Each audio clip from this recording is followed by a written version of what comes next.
Your mind is limitless. The possibilities are endless. Awaken Your Mind Magic shows you how you can dream limitlessly and live your life on a new level.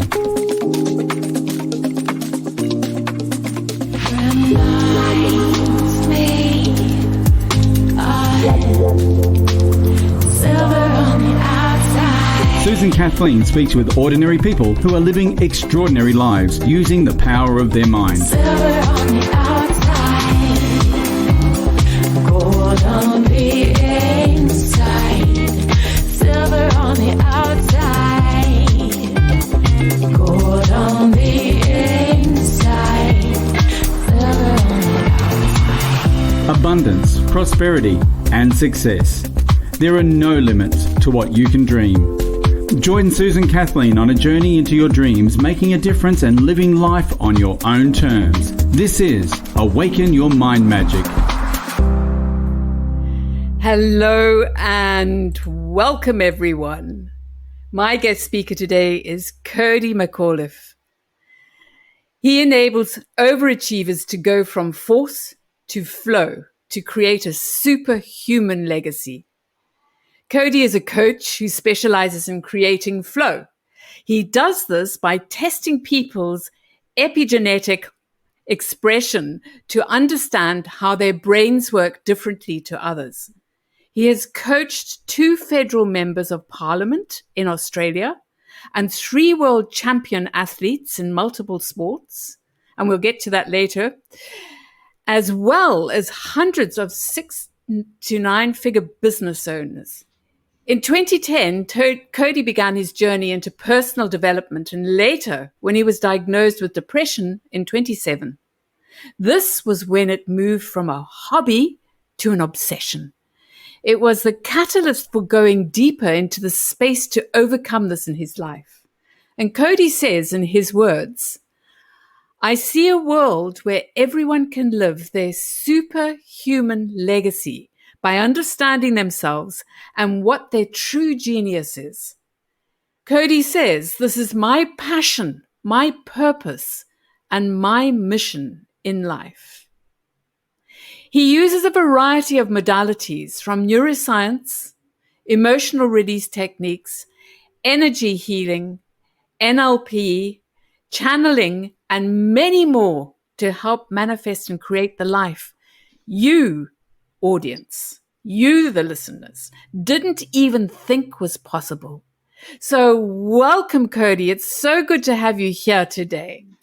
Amazing. Thank you for having me, Susan. I really appreciate that amazing introduction, firstly, and then also anyone who is willing to put together an audience and put together a podcast and put the time, energy, and effort into that. I have the utmost respect for, because I know the work that goes into all of those things of creating something like this. So thank you for putting this all together and inviting me on as well. So thank you.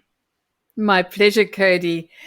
Cody, what brought you to awakening your mind magic? Tell us a little bit about yourself and how you got there. I think I started out coaching 10 years ago. And I started out in the fitness industry, and from the fitness industry, I evolved into business coaching, I was lecturing for Sports Nutrition Australia for a while. All of these things just unfolded from one thing to the next, one magical journey to the next, of unfolding into this synchronicity of the next thing that I didn't necessarily know that I wanted, but obviously needed. And a few years ago, I went through this experience where I was more successful than I'd ever been. I was more successful financially. I'd moved to my dream location, to move my business completely online, to be able to move to the beach and live the beach lifestyle. And everything externally seems to be what I wanted. And yet internally, there was a massive battle going on for me. I had this experience where I was driving down the Gold Coast Highway and pulled up to this traffic lights and had like these tears streaming down my face. And I had this thought when I was just at that traffic light. All the cars and trucks were rushing by at the intersection. And I looked out to the right and just watched these cars and trucks go by. And I thought to myself, you know what, if I could just drive just a little bit further into traffic, then one of those trucks would take me out and my life would be over. And most importantly, it wouldn't look like a suicide. Because I had all of these thoughts of like, well, I couldn't do that to my family. I couldn't do that to the people in my life. I couldn't do that. So I couldn't put that burden on people. And that was an extremely low point for me.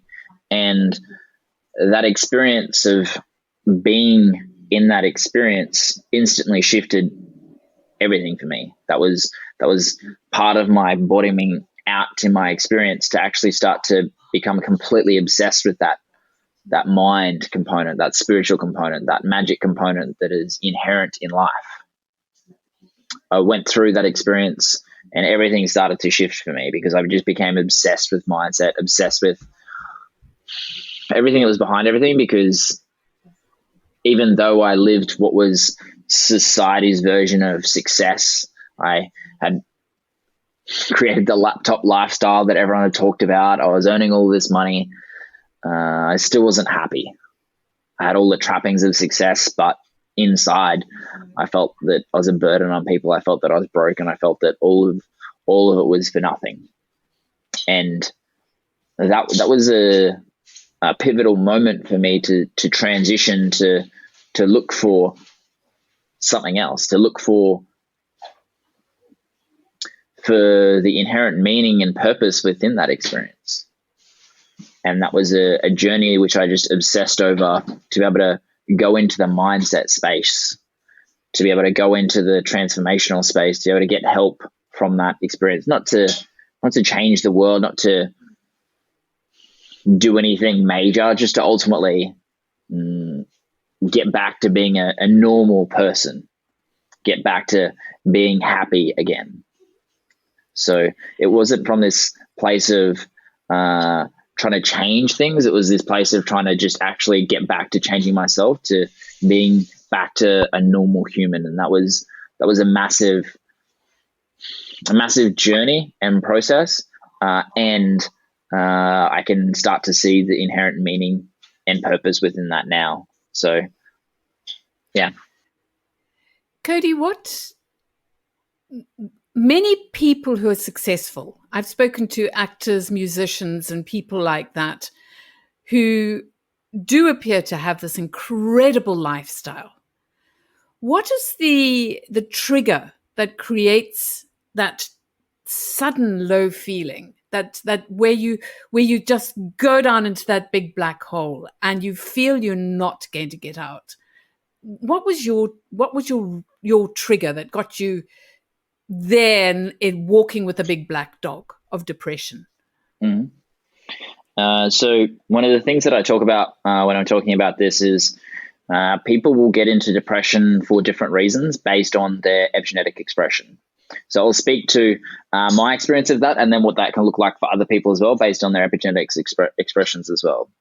So in my context of my experience, I got into depression through suppressing my feelings and emotions. So epigenetically, I'm driven by adrenaline and testosterone. And if that builds up in your body and doesn't have a healthy expression of that through movement, through exercise, through all of these different things, then physiologically it has this depressive experience on this person like me. What that then creates is this suppressed and depressed experience, which then instantly creates mental side effects. So it's a physical representation which turns into that mental limitation. It's created on a physical level based on hormonal profiles, and we understand what those are. We can actually facilitate people out of a depressive episode by understanding what that body actually needs. Now, a different context for that would be, say, my partner. My partner is someone who's driven by oxytocin. So if I'm driven by adrenaline and testosterone, I'm called an activator. My partner, who's driven by oxytocin and connection, she will have a mental health concern in her lifetime for a completely different reason. So her experience was one with an eating disorder. So she had an eating disorder earlier in her life. And that was because when she wasn't having her internal needs met through that need of oxytocin, she would go to coping mechanisms to be able to do that and just became obsessive about food and things of that nature. So she instantly starts to create this model of the world of this coping mechanism, which perpetuates that entire system based on her biology, based on her epigenetic expression, which then creates specific coping mechanisms to be able to do that. And then we can actually start to go around to someone else. If someone is more of a guardian, which is what we call them epigenetically, then they're driven by prolactin. So they're much more nurturing, the mother energy that people have.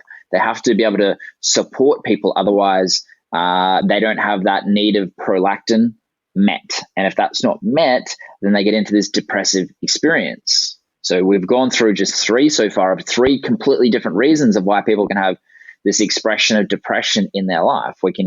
The next one is someone who would call a diplomat who's driven by serotonin, which means that if their gut digestion is off, if their environment is off, then they'll have a depressive episode in their life because everything starts to fall apart from there.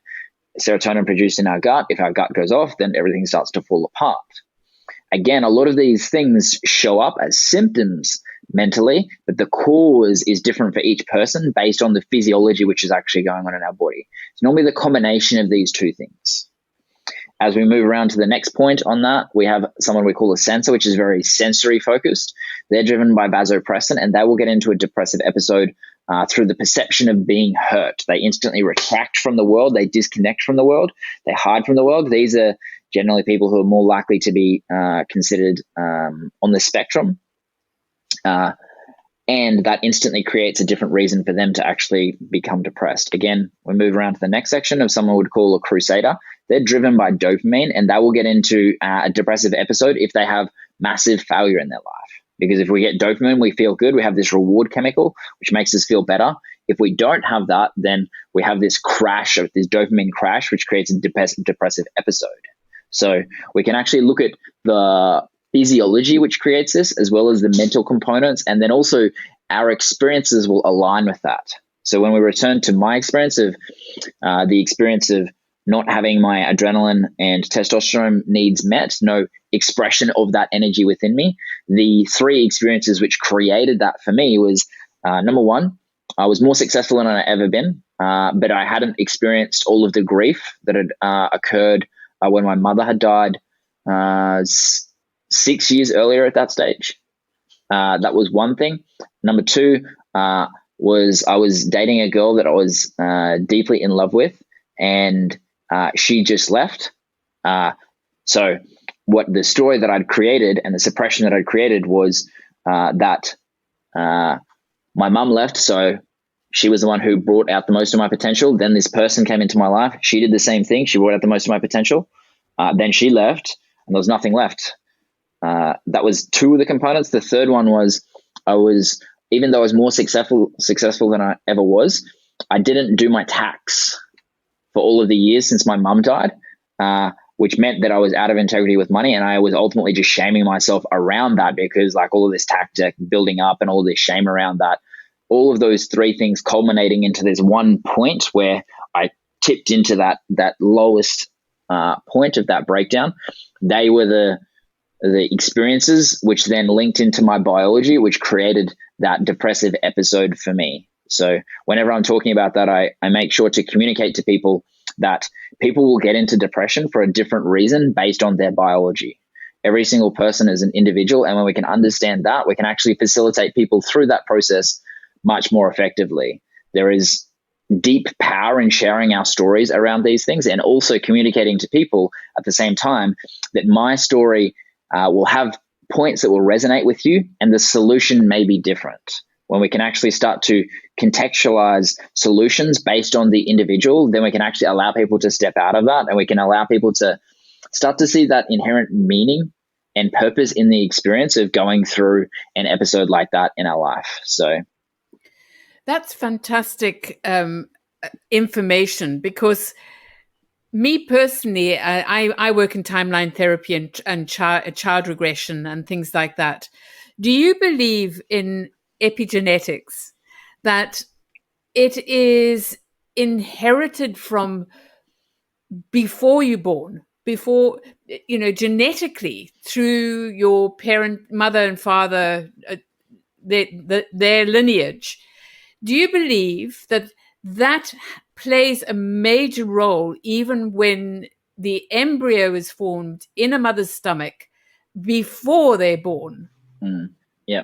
So what will play out in that instance is when we're talking about our epigenetic expression, to create a deep understanding of people who don't necessarily know what that is. Our epigenetic expression is our expression of our genes, our expression of our DNA. That's going to change on a moment-by-moment basis. As we drink water, that changes our expression of our genes. As we eat, that changes our expression of our genes. That's a fluctuating thing. And what will happen is what creates our genes is based on our parents, all of their experiences. Their DNA is passed on to us. And in the context of trauma is actually passed through our DNA, through our gene expression over at least 3 generations. So that means that if you go back 3 generations to our grandparents and they were in World War I or World War II and they experienced massive trauma, that is actually recorded in our cells. That is recorded in our DNA. That experience is perpetuated throughout the generations if we don't create a completion of that. So when we understand that plays out through multiple different generations, it's not just our experience of what our genes are, it's the experience of what our parents experienced. If they experience some form of trauma, then that actually creates a changing, a shifting, a molding of their gene expression, which then becomes connected with both of your parents through the sperm and the egg, which becomes fertilized. That DNA is then transferred through to who we become. So it's critical to understand that our epigenetic expression is built up on all of these different factors. We have short-term epigenetic expression through our choices of drinking water and eating food, which is aligned with our epigenetic expression, which is going to fuel us, as well as long-term epigenetic expression, which is how our brain works differently to other people. And then also based on the component that I'll talk about in certain conversations, which is that intergenerational experience that we start to have, that transference of that trauma, that transference of all of those things throughout the generations of our ancestors, which then becomes part of our experience. And this just plays out on very deep levels that most people won't even think about.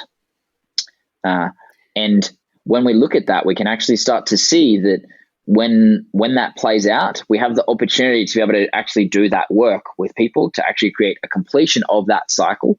So it's no longer impacting us, which things like timeline therapy, all of these things are great tools that we can utilize to be able to create completions of those cycles. So, and of course, as you are a highly qualified NLP practitioner, I take it you have trained in timeline therapy and hypnotherapy and all of that. Do you use this in your practice? In terms of timeline and hypnotherapy? Yes. Yeah. So with my NLP, I use NLP as a coaching modality to align with all epigenetic components. We can actually start to see, all right, this person, based on this epigenetic expression, is going to have certain beliefs which come up based on their biology. So now I know which NLP process to use with someone. Now I understand who timeline therapy is going to work for, how I can actually facilitate that much more in depth. When I'm working with people, there are different ways that I work with people. And one of those is I have a certification around what I do. And one of the 3 components of that is NLP. It becomes a foundational component that we actually apply that to our epigenetic expression and how we can actually get people into flow. That becomes the 3 components of that certification. When we understand each of those variables, then we need all of them to be able to coach people as effectively as possible. With timeline therapy and NLP and things of that nature, that is a great modality. And when we can actually pull things from other modalities at the same time, everything becomes so much more in-depth and a faster process to work through. So Cody, explain to me and the listeners, how many different character types do you have in Help me out here. I'm tripping up on it. I knew I would. Love it. I've been so good up until now. Yeah. Oh, dear. Yeah. I feel you, though, because one of the things that I've been tripping up on a lot more recently is hormonal profiles, because I say that a lot. What I'm talking about, I'm like, I teach this and I still get tripped up on it. So it's epigenetics. There you go. Thank you. Yeah. Cool. Okay, so when we're looking at someone's epigenetic expression, we categorize them into 6 different types when we're having a foundational conversation like this. So each person is an individual. So we categorize them into 6 different types, and then there's infinite kind of expressions of that. So first of all, we categorize them into 6 different types. And then as a practitioner of the things that I do, you categorize people into 360 different expressions.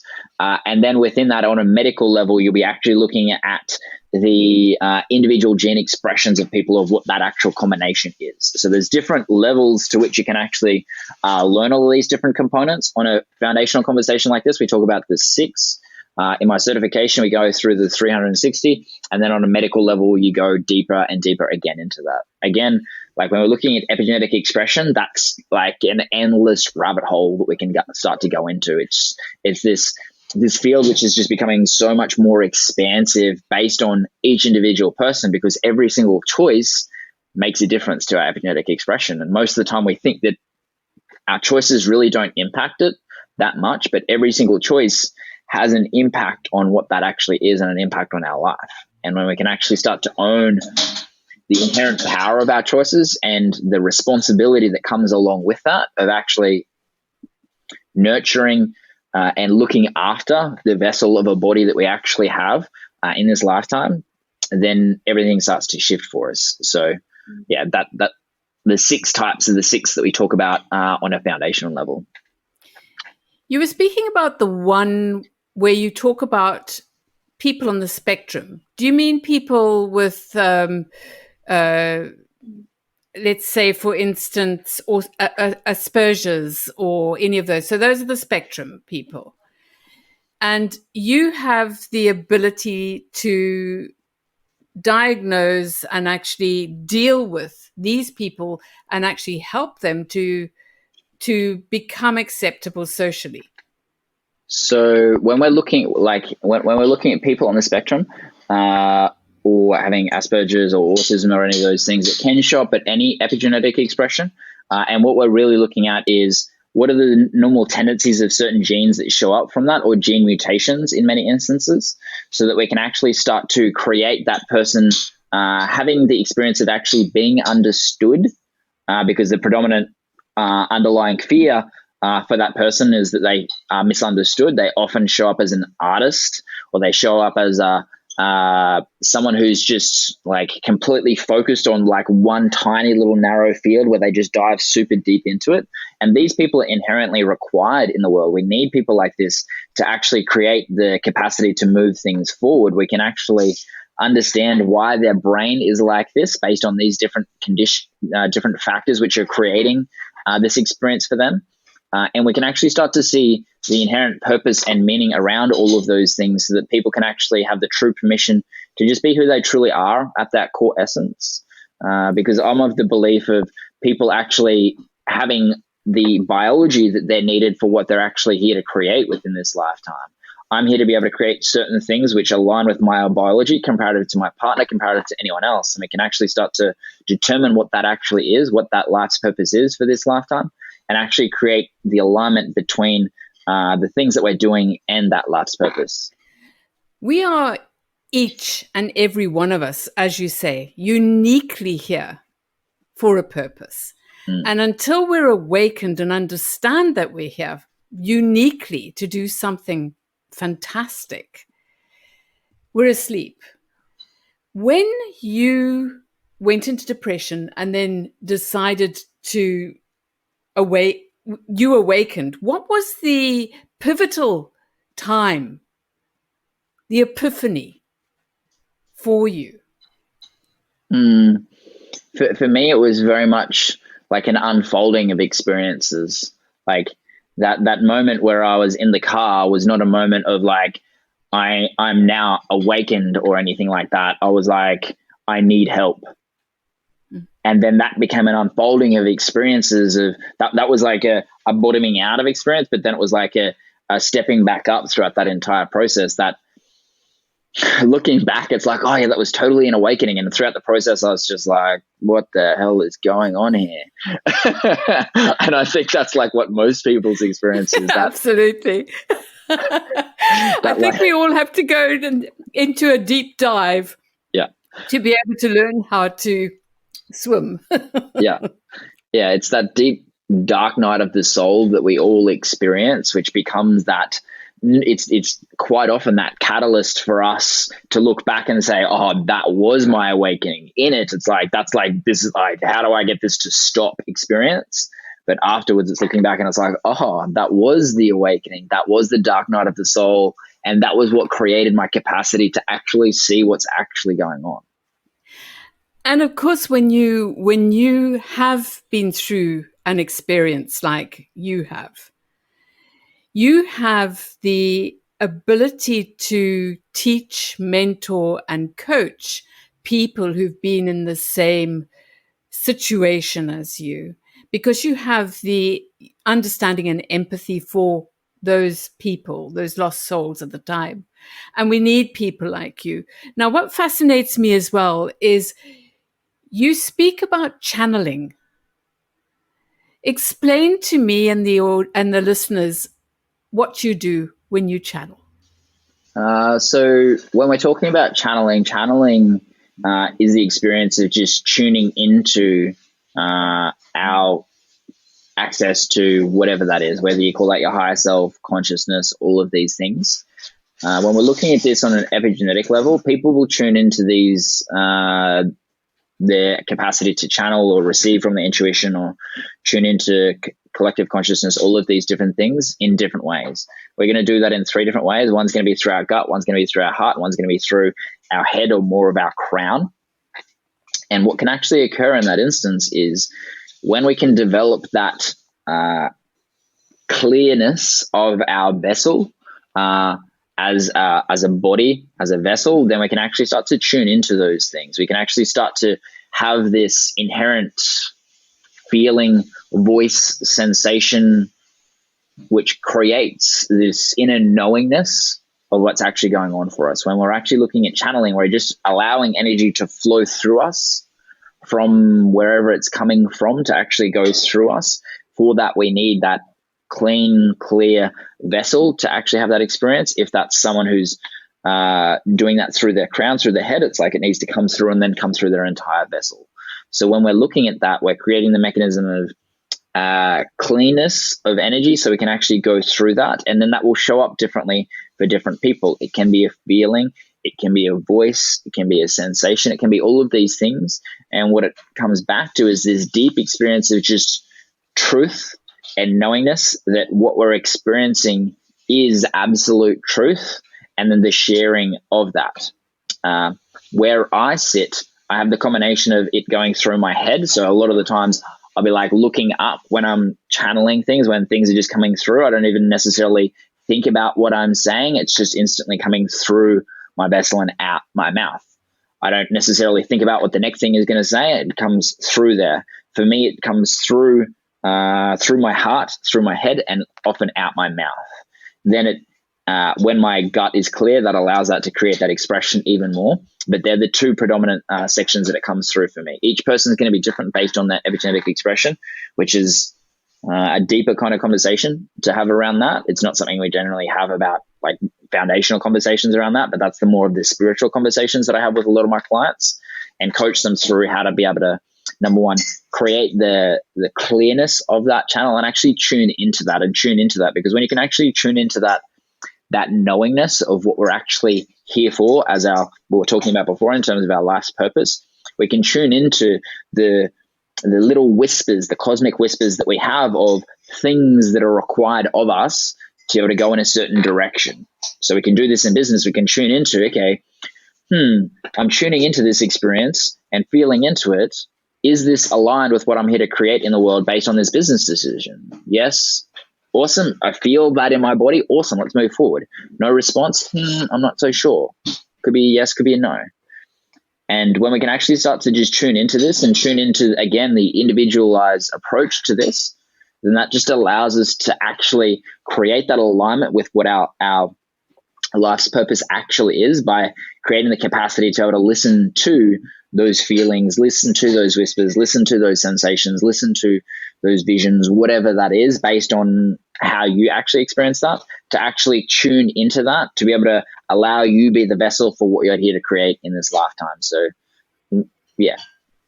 So that's absolutely fascinating, because as a quantum energetics healer myself, and having trained in the field of quantum physics, we are all energy, and that is what you're tapping into, is the energy of the universe. Some people call it God, Allah, Buddha, whatever you know. So that is you as a sensitive, having the ability and the knowledge that you can do this. And this is something that listeners to this podcast need to know, is we can all do it. And there are people like you who are there to be able to help and train people and explain to them how it works. Tell us more about your energy healing. Does it work in conjunction with your channeling, or what type of energy healing do you do? Yeah. One of the things that I'll speak to about that is just before that, like, we all have that capacity as children. We're like very much tuned into our intuition. We're tuned into that throughout our conditioning, throughout our life. That's where it becomes pushed to the side. As children, we pick up on the energy of our parents before they actually say anything. We start to hear them say something, and we're like, I don't think that's what's really going on. We have that intuition. We have that deep knowing and that sensitiveness as a child. It's just conditioned out of us. So as we start to create the capacity to return to that childlike state and that cleanness of energy coming through us, and that allows us to truly tap into that. And yes, then on the high level conversations, the foundational level is just cleaning that energy out. Then our capacity to be able to receive that energy coming through us, that then turns into that capacity for us to utilize that for other things. So we can utilize that for manifestation, for creating, for healing, any of these different things. One of the things that I didn't realize until like recently was on both sides of my family, there was like healers. That was something that was just like I talked to my dad about it like maybe like a year ago. He's like, oh yeah, so yeah, Auntie Jan and Grandma, they always used to be just healing people. They'd come over to the house, and then in the war they'd be healing all these people. And I'm like, what are you talking about? Why have I never heard about this? And then on my mum's side, it was like the same kind of thing. I was just like, and what that really just gave me was the actual permission to actually truly start to own that part of me, because it had been that part that was just like, oh, it's a little bit weird. It's a little bit too woo-woo. It's a little bit outside of the epigenetics realm, because it's like how we've started to integrate all of those components. And when I started to just truly own that, it's just like, okay, cool. It's the same thing, just in a different way. If I'm just channeling words, energy, wisdom, same thing. It's the same thing as channeling energy to be able to create the capacity of a certain energetic frequency to allow people to have the capacity to be able to shift what's going on inside them. So that kind of answers that. It does. And tell me more about your where you say you want everyone to live their superhuman legacy. Talk to me more about that. So when I see every single person, as I said, has that unique gift, that unique skill that only they can bring to the world. Everyone has this unique gift that is theirs to bring to the world. Some of them are still packaged up. Some of them are still unopened. And for me, it's about creating the capacity for everyone to actually start to open up that gift and bring it to the world. The way that we do that is by understanding people's epigenetic expression, so we can create alignment between that and what they're actually here to create in the world. When we can do that, we actually start to live in this world of what I would call a world of contribution. Every single person only comes from the place where they create from what their unique gifts are, rather than from this place of things which they have to do for money or they have to do because it needs to be done. And what's occurring on a societal level right now is more and more and more jobs which were meaningless are being phased out by technology. Eventually we get to a point where all of that becomes phased out and there is only jobs which are required through creativity, through our gifts, and every person that actually lives from that place of deep contribution, everything starts to shift for us, because every single person actually can find what their divine purpose is, their divine meaning of their life, bring that to the world. Then we actually live in this new golden age of experience for us, where we actually only live from our highest needs rather than the needs of scarcity, rather than the needs of safety, all of these things. When they're met, then we only ever come from this place of contribution and growth, and that creates a superhuman society. As we then layer on to the next part of it, to actually start to tune into the intuition, tune into the energetics of all of those things, and that creates the capacity for us to come from a superhuman contribution society. Then also the energetics of that, where we can actually tune into our superhuman gifts that we all have inside of us, to actually come from that place and actually just be that channel of that experience of what we're actually getting to bring into the world. Everything that is created for us and through us is just being channeled out into the world. And when we actually start to own that experience, then everything starts to shift for us. So as a superhuman society with a superhuman legacy is just us actually creating what we're here to create within our lifetime. That legacy component of this lifetime becomes critical, and the superhuman components of that are contribution and the energetics of that we get to creative tuning into that. Do you think, Cody, that with the entire world in lockdown at the moment, and many, many thousands of people losing jobs and very likely not going back to that job, do you believe that this is a blessing in disguise, where people start to realize at home that there are other things that they're good at and that makes them happy? We live in this time right now where people have the ultimate opportunity to question things. We have the ultimate opportunity to question, is this actually in alignment with what I'm here to create in the world, or am I just doing this for money? Now that we have that uncertainty, it's that opportunity for us to question it and go, does this actually align with what I'm here to create? Doesn't?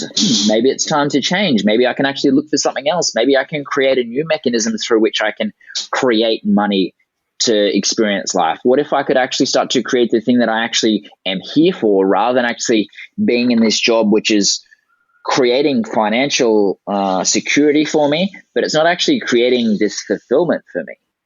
Like when we're talking about the need of contribution, it creates this experience of fulfillment for us. We all have this capacity to be able to tune into what it is that fulfills us and create that in the world.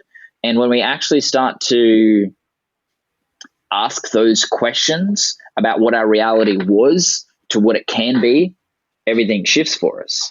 Most of us are just running unconsciously that that's just the way that the world is, rather than going, what if I could have everything? What if I could have all my needs met? What if I could have this deep experience of abundance? What if I could actually experience my life from this place of giving for the sake of giving, rather than giving so that I get over here? And when we can actually transcend that give to get, to give for the sake of giving, contribute for the sake of contribution, create for the sake of create for the sake of creation, everything shifts for us, because then we're actually in this experience of inherently giving and receiving without the need to have a take on this point. Everything starts to shift for us, and that creates this molding of this society which creates that superhuman essence to it. So that's the current time that we actually live in. We have this amazing opportunity. Yes, it is a blessing. Yes, it is also at the same time horrible for some people who are unwilling to change. There's both sides to it. And just like anything, there's two sides to a coin, and we get to choose which side that we look at. We get to choose to see it as horrible, a blessing, or we can actually just see it as a coin and actually utilize that to create something with it. That's our opportunity that we have. So when you're talking about creating flow, is this the opportunity that we should actually recognize? And that's what you specialize in. You're a specializer person in creating this flow. Tell us about the flow. Go with the flow. Tell us. So flow is an experience where we're actually just on purpose. We're aligned with our biology of the thing that we're actually here to create. Flow shows up when we're in alignment with our life's purpose. The way that we do that is through that biology of our expression of our epigenetics. So for me, through adrenaline and testosterone, that creates the capacity for me to get into flow. When there's challenge there, that actually builds my energy up in my system and it channels much more energy through it.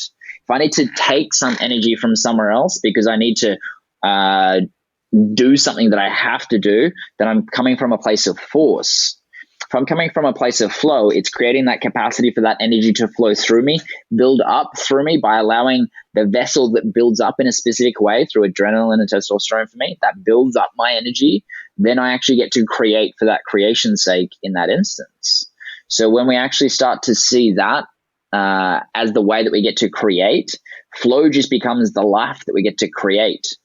Flow is the process through which we do all of those things. When we're creating an endpoint of a society, of a superhuman society of contribution, flow is how we actually create that. As each and every one of us actually gets into that experience of flow, that then creates the capacity for other people to have the permission to do the same thing. They can actually be who they are at their core essence and actually create for creation's sake through that, and everything starts to shift for them and then also everyone else around them, because when you're in flow, that allows other people around you to get into flow through just your resonance. You've been around someone who's just been like creating all these different things in the past and you instantly are raised up to the energetic frequency. That can occur when we're in the experience of flow with people as well. We instantly start to raise up to their vibration and then everything starts to shift from there. So flow is ultimately just the mechanism or the process through which we can create that world. And it's the experiential process of it all. So let's say, for instance, you are dealing in love and relationships. Mm-hmm. Do you have the ability through epigenetics to, I said the word. Yes, without tripping up over it. Do you have the ability to put a couple together and maybe they're not getting on well, and you can actually say to them, well, look, you're just not well suited? Or do you have the ability to realign everything so that they can go out there and be a good boy and girl and get on with each other again? Or could you become this amazing person who puts people from one side of the world to the other side of the world together because that's going to be the love of their life? Do you have this ability? We have the capacity to understand the person that we're in a relationship with. So in any relationship, there are two causes of conflict. Number one is unmet needs. So if my partner needs oxytocin and I don't create that need being fulfilled for her, then she's going to be in conflict. Unconsciously, she'll create that need being met through an unhealthy mechanism, through drama or anything like that. So the first one is unmet needs. The second component of that is miscommunication. So miscommunication occurs when what is said is not what is heard. So if I can communicate how my partner listens, not how I listen, how she listens, then what is said is what is heard. So we can minimize conflict there in a relationship by understanding those two things. What that means is then we can actually come together and actually get into that flow with each other much more often. Then we can actually, when we go apart, it's like we can come back together much faster rather than actually creating that separation and instantly getting into our own way of being and saying, this is how it is. She's just being however the way that she is, and creating this story and this narrative around that separation. So that's in a context of a relationship. To answer the other part of the question there, can we put people together from the other other parts of the world. Well, we can, when we're choosing a relationship, we're really choosing a person, and we're choosing their biology. Their biology has strengths, it has weaknesses, it has pros, it has cons. You're choosing that person. We need to have that variance in a relationship. So you can choose someone like you, and that's going to mean that there's going to be certain things which you're going to come up with in that relationship. You're going to choose someone who's the opposite, and there's going to be certain things that come up with that relationship. So ultimately, it's choosing the things that you want to get out of that relationship. Do you want to get growth? Do you want to get connection? What are the values that you have which are going to create the alignment for the relationship that you want? So for me, in a relationship, it's like I have these needs of growth that I want to occur in that relationship. So I create the capacity to be able to look for someone who's of epigenetic expression who can create that need being met for me while I'm meeting that person's needs. So both of our needs are met, then we're in flow together. When we have that capacity to understand that, we're choosing what someone's problem is that we're going to be with in that person. And in most instances, there's very few combinations which are not recommended. There are ones that will align better based on having those biological needs align with the things that we're looking at creating. And there's going to be certain phases that we can understand of the relationship. We can understand how long the honeymoon phase lasts, how long each component of that actually lasts, and being able to manage that, to be able to create those people coming back together if they go apart for any reason, to be able to create them actually having that experience of love and connection and intimacy that they ultimately want. So, well, that's fascinating. When you talk about this, it makes me very mindful of the fact that there are so many dating sites out there with people who've just put them together, and they should have people like you. So maybe you should be thinking about creating one of those one day, if you haven't already. All of my clients ask for it. I'm just like, oh, I can talk to you about it, but it's like, well, obviously there's something in the air there. It must be in the energy, in the flow. Tell me more about these 3 world champion athletes that you worked with. That's fascinating. So like, a lot of people want to hear about all of the stories of people that have gone through the challenges to become the world champion athlete, and they're very much just again like normal people. They're normal people with different epigenetic expressions that work through their different things of all of their relationships and all of these different components to actually go through and overcome the obstacles that we all have to be able to create that capacity to be that top person in the world. And worked with people in bodybuilding realms and sailing realms and para triathlete realms. I have to get that right, para triathlete. For people to actually go through the experience of that, to actually become what the highest potential is, that's just a great example of that. It's a great example of how they can actually align with their epigenetic expression to actually create them being the pinnacle of what people look to. And at the same time, we all have that capacity within us to actually start to become that pinnacle of who we're here to be at our core essence by actually just truly understanding who we are epigenetically and aligning with our life's purpose. So that's really interesting as well. And you say you've coached 2 federal members of parliament. Yep. I'm sure they must be the ones that are the most sensible. The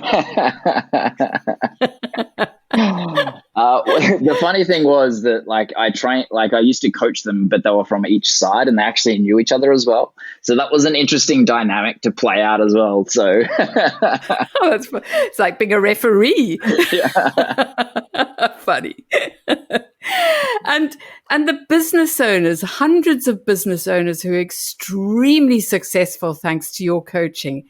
Tell us more about that, because obviously people are going to want to get into contact with you and they want to be successful.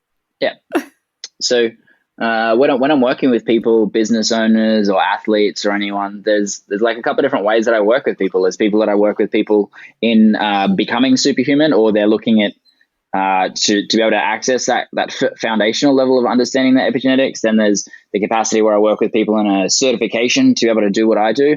And there's also the capacity where I work with people in companies to be able to do the programs and things for their entire team, so they can actually create the team being in flow, the team actually understanding the epigenetic expression, and actually then mapping out how they can actually do that for the entire team. Because one of the core ways that we actually shift from being in our current emanation of what society is to a society of contribution is, well, if we're currently in an economic model, we need to change how people get the economics coming through them by actually creating alignment between what they're actually here to create in the world. So doing that within a workplace becomes extremely powerful. So that just creates a context of like all the different business owners that in different stages, whether they're startups over here or 6-figure business owners, 7-figure business owners, or 8-figure business owners, to be able to understand where there's just different components of that. The foundational frameworks remain the same. The applications just go in different areas to be able to create that. And at the core essence of it, it's getting to that place of creating that world of contribution. So you can even do this online. I mean, for instance, let's face it, we're all at home. Obviously, businesses are still running, corporates and people like that, and startups even, because people are thinking about starting up. So you have the ability of, on a, let's say, a Zoom call in a group coaching, to individually help people. You don't have to physically be with people to be able to do this. Yeah. So ultimately, it can all be run online, which is the good thing about this current experience is like my business can just continue on. So in the consulting capacity, it just means that I do all of the consulting for 7 and 8-figure business owners through Zoom. If I'm doing it in a program where it's just like individual coming into a program of the Becoming Superhuman program, we just do it all through Zoom. And the good thing about it is we can test people's epigenetics within 45 minutes to be able to get their results, to see exactly where they're at, and then actually allow them to start to get results from there, and then coach them around that for as long as they need to be able to optimize the results from learning their epigenetics as well. So having it be online is one of the core things which actually creates the capacity for it to actually turn into that superhuman society of that place of contribution. Because if it's not scalable like that, then there's no capacity for it to actually happen. So how do you test people for say it again. Oh, I don't know what's wrong with me today. For that thing. Yeah. Epigenetics. Yeah. You should be testing me. I don't know why I can't say that word today. It's hilarious. Love it. So to test someone's epigenetic expression, it takes about 45 minutes, and we're doing 2 things. We're measuring people's short-term and long-term epigenetic expression. So our long-term epigenetic expression is our skeleton. Our skeleton doesn't change throughout our adult life. So there are certain ratios. For instance, whichever finger is longer out of our index finger and our ring finger determines how much testosterone we have in our body. So that means that if we've got a longer ring finger, we're more likely to have more testosterone. We're more likely to be good at sales. We're more likely to be good at challenges. We're more likely as a man to also have more kids. So that instantly links into certain genes which are actually correlated with that. So we can actually map out someone's skeleton going through all these representations to determine what their epigenetic expression is. We go into the short-term epigenetic expression, which is just like our fingernails and things like that. Like our fingernails change. Sometimes they have striations. Sometimes they have white spots. And when we actually put that in, we can actually reverse engineer that through AI to understand the genes which actually create that. So the reason why it works so effectively right now is because technology has got to the point where we can actually reverse engineer this. So we don't actually have to wait. We don't have to wait weeks like we would to get a saliva or a blood test back. That was like, as part of the creation of this system, was like, how do we actually get this out so it's actually scalable? We need to do it in a way that we can actually utilize technology so that we don't have to wait that long period of time to be able to get those results. So we can actually create it scalable, so we can actually create that world of contribution. That's fascinating. Your favorite quote, I love it. I'm going to share this with the listeners. So too often we underestimate the power of a touch, a smile, a kind word, a listening ear, an honest compliment, or the smallest act of caring, all of which have the potential to turn a life around These are all things I resonate with. So I absolutely adore this. Tell me why it resonates with you.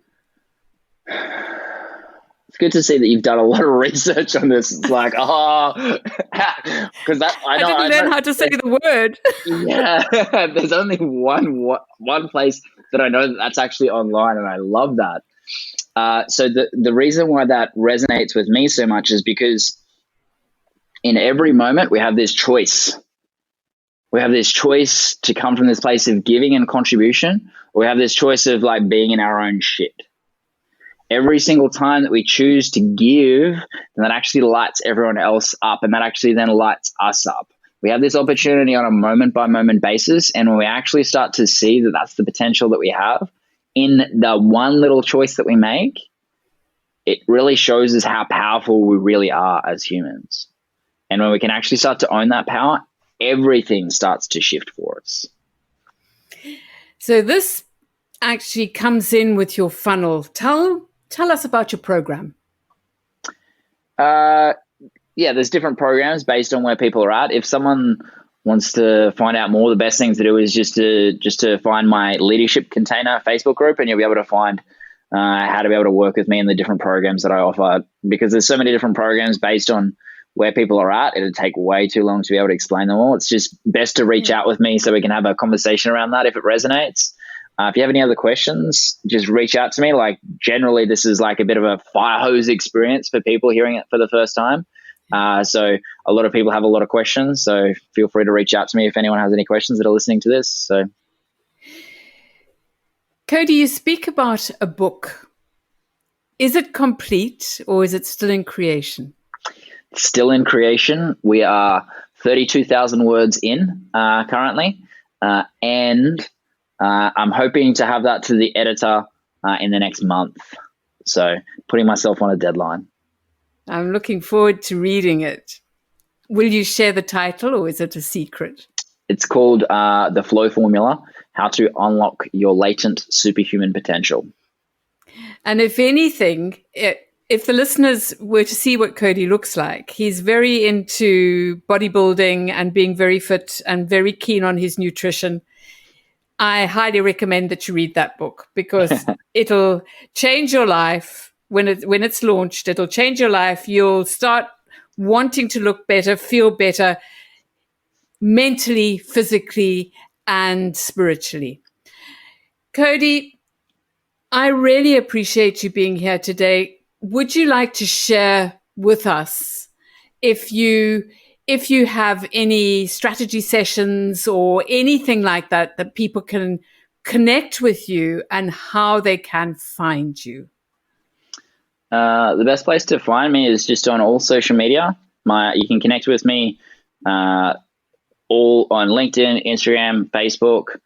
All of those my handle is the Cody McAuliffe. It's pretty simple to remember, the Cody McAuliffe, and you'll be able to find me there, and then we can have a conversation and see if it aligns, and if it doesn't, then I can definitely point you in the right direction to be able to find out all of those things as well. And I really want to thank you, Susan, for putting this on. This has been an absolutely amazing interview. I love interviews where people are like really into it, and I can feel your energy in that. And it's been amazing to jam with you on this process and actually just flow with you. So thank you for putting this on. It's been wonderful. And I can say epigenetics. Epigenetics, yes. And you can get in touch with Cody via email. It's love, LOVE, at Cody, CODY, McAuliffe, MCAULIFFE.com. And you can find him on Facebook, Cody, CODY, MCAULIFFE. And you can find him in the Superhuman Society. And that's a Facebook page, isn't it? A group. So, Cody, thank you so much. I really loved chatting to you today. You're a great guy, and I know that you already are a success, and I can just see you reaching the ultimate, limitless height that you deserve to have. Thank you so much, Cody. That's Awaken Your Mind Magic for another week. If anything you have heard today has really impacted you and you want to know more, or you would just like to connect with me, then visit my website, awakenyourmindmagic.com, and reach out for a free one-on-one discovery session with me. Silver on the outside,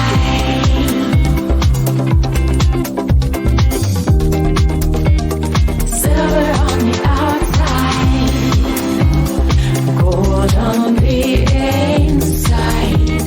Silver on the outside, gold on the inside. Silver on the outside. Tune in next week, where I'll be discussing more tools to unlock your dreams and live a limitless life that you would truly love to live. I'm Susan Kathleen, and this has been Awaken Your Mind Magic.